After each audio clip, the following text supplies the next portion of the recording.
వ్యవసాయ శాఖ అధికారులు రైతులకు అందుబాటులో ఉండాలని రాజన్న సిరిసిల్ల అదనపు కలెక్టర్ కీమియా నాయక్ తెలిపారు. ఖరీఫ్ సీజన్ సాగుపై జిల్లాలోని ఏఓలు, ఏఈఓలతో కలెక్టరేట్లో శుక్రవారం సమావేశం నిర్వహించారు. ఈ సందర్భంగా అదనపు కలెక్టర్ కీమియా నాయక్ మాట్లాడారు.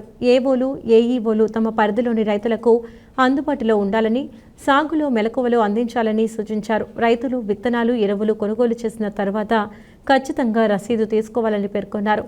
లూజ్ విత్తనాలు, ఎలాంటి గుర్తింపు లేని వారి వద్ద విత్తనాలు కొనుగోలు చేయొద్దని స్పష్టం చేశారు. ప్రభుత్వ వ్యవసాయ శాఖ గుర్తింపు ఉన్న పత్తి విత్తనాలు సాగు చేయాలని సూచించారు. దీంతో ఎలాంటి ఇబ్బంది ఉండదని వివరించారు. వ్యవసాయ శాఖ అధికారులు తమ పరిధిలో దుకాణాల్లో నిత్యం తనిఖీ చేయాలని, స్టాక్ రిజిస్టర్, నిల్వలు సరిచూసుకోవాలని ఆదేశించారు. నిబంధనలకు విరుద్ధంగా కొరత సృష్టిస్తే కఠిన చర్యలు తీసుకుంటామని, పీడీ యాక్ట్ నమోదు చేస్తామని హెచ్చరించారు.